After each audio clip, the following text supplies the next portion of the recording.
গোৱালপাৰাৰ বিহু ফিল্ডত পংকজ পাঠকক আবদ্ধ কৰিলে ৰাইজে। পংকজ পাঠকৰ বিৰুদ্ধে এগৰাকী অৱসৰপ্ৰাপ্ত শিক্ষকক প্ৰহাৰ কৰাৰ অভিযোগ। তপন চক্ৰৱৰ্তীক সংগোপাংগৰ সহায়ত পংকজ পাঠকে প্ৰহাৰ কৰাৰ অভিযোগ উত্থাপন হৈছে। উল্লেখযোগ্য যে টপা মূৰত চুলি গজোৱা অনুষ্ঠানৰ মাজতে উত্তেজনাৰ সৃষ্টি হৈছে। ঘটনাস্থলীত আৰক্ষীৰ উপস্থিত হৈ নিয়ন্ত্ৰণ কৰে পৰিস্থিতি। বিপৰীতে সামাজিক মাধ্যমত ঘটনাৰ প্ৰতিক্ৰিয়া প্ৰকাশ কৰিছে পংকজ পাঠকে। গোৱালপাৰাত তেওঁহে আক্ৰমণৰ বলি হোৱা বুলি ফেচবুকত এটা পোষ্ট পংকজ পাঠকৰ।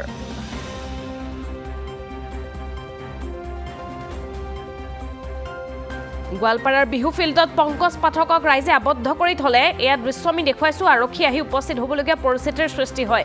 এই দৃশ্য হৈছে গোৱালপাৰাৰ বিহু ফিল্ডত পংকজ পাঠকক আবদ্ধ কৰিলে ৰাইজে।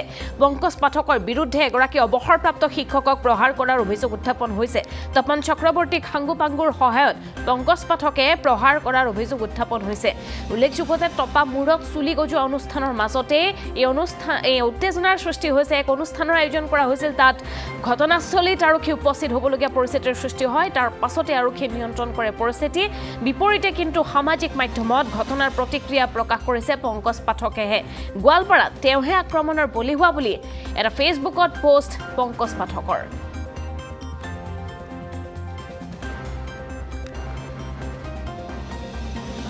ৰাতিপুৱাৰ পৰা ভালে ভালে হৈ আছিল। এজন মাইকী মানুহ উইক পিন্ধা মাইকী মানুহে আহি অলপ তেল তেওঁ বিচাৰিছিল যে মূৰত দিবৰ কাৰণে মই ঘৰত লৈ যাম, মই গোটেই কমপ্লিট উইকটো মই ইয়াতে খুলিব নোৱাৰোঁ।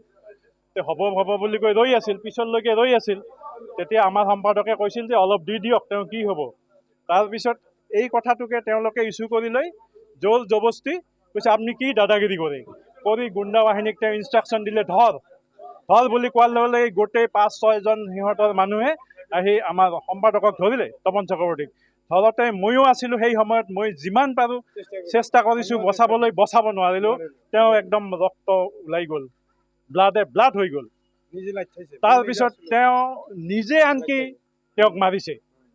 পংকজ নিজে মাতিছে। তাৰ ভিডিঅ' ফুটেজ হয়তো কাৰোবাৰ তাত আছেই।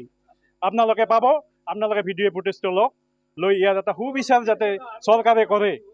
আজি আপোনালোকে জানে তেওঁ ইয়াত আজি 10 লাখৰ ওপৰত ঔষধ বিক্ৰী কৰিছে উইদাউট আপোনাৰ উইদাউট মেমো।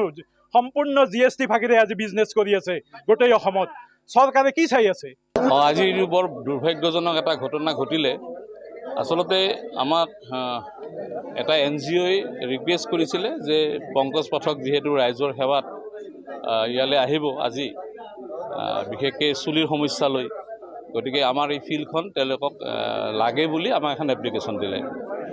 আমিও যিহেতু ৰাইজৰ সেৱা তেওঁ কৰি থকা বুলি জানো, যদিও জানো তেওঁ এজন খুব কঠোৰ ব্যক্তি, তেওঁ কথা ক'ব নজনা ব্যক্তি, তথাপিতো যিহেতু ৰাইজৰ সমস্যাৰ কাৰণে আহিব, ৰাইজৰ সেৱাত আহিব, তেনেকুৱা এটা মনোভাৱেৰে আমি আজি এই ফিল্ডখন পাৰ্মিশ্যন দিলোঁ। এগৰাকী মহিলাক আমি লক্ষ্য কৰি আছোঁ। তেওঁ বহু সময়ৰে পৰা তেওঁ পংকজ পাঠকক লগ ধৰি কিবা এটা তেওঁৰ সমস্যাৰ কথা ক'ব বিচাৰি আছে, কিন্তু তেওঁ সুযোগটো তেওঁ তেতিয়ালৈকে দিয়া নাই। শেষৰ ফালে যেতিয়া সেই মহিলাগৰাকীয়ে আকৌ ৰিকুৱেষ্ট কৰিলে, আমাক আহি ক'লে যে আমাক তেখেতক তেওঁৰ সমস্যাৰ কথা কোৱাৰ কাৰণে বিচাৰি, গতিকে আমি সহায় কৰিব লাগে।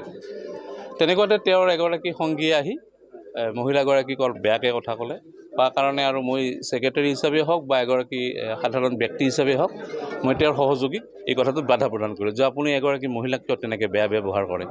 তেওঁৰ কিবা এটা সমস্যা হৈছে, আপোনালোকে সমাধান কৰক, আৰু যদি সমাধান কৰিব নোৱাৰে, কিয় কৰিব নোৱাৰে সেইটো ভালকৈ বুজাই দিয়ক, কিন্তু ইমান বেয়া ব্যৱহাৰ কিয় কৰে। এই কথাটো কোৱাৰ পিছত পংকজ পাঠক আহি পেলাই তেওঁ দপদপাই উঠিল যে কোনে এনেকুৱাকৈ কথা কৈছে, আৰু মোৰ সংগীক কোনে ইমান বেয়াকৈ কৈছে। মই কৈছোঁ এই ঘটনা, আপুনি কিয় ক'ব, ইয়াক ধৰ বুলি কৈ তেওঁৰ লগতে বাকী যিখিনি আছিল তেওঁৰ লগৰ গোটেইখিনি লগ হৈ মোক একেলগে তেওঁলোকে মোক প্ৰহাৰ কৰিছে। আৰু প্ৰহাৰ কৰাৰ অৱস্থাত মোৰ আজি এই অৱস্থাটো হৈছে।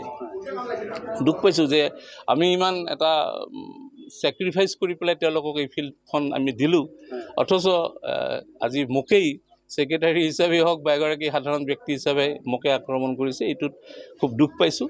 200 টাকা লৈছে এনেকুৱা। এইটো 200 টাকা লেভেল নাই, 200 টকা ঔষধৰ দাম 200 টকা। এইটো 200 টাকা, কোনো ৰিচিপ্ট নাই, কোনো মেমো নাই। মই নিজে সেই জাগাত আছিলোঁ, মানে মইতো আচৰিত। মই বহুত চেষ্টা কৰিছোঁ যে আপুনি এজন কবিৰাজ বা আপুনি হেকিম হৈ আপুনি এনেকৈ ব্যৱহাৰ কৰি আছে। লাইট খাইছে, নিজে লাইট খাইছে পিঠ।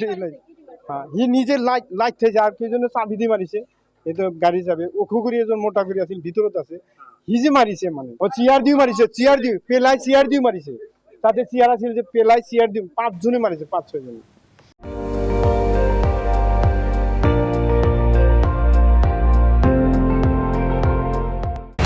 আপুনি চাই আছে ND24 সৰ্বশ্ৰেষ্ঠ নহয় সৰ্বোত্তমৰ দৌৰত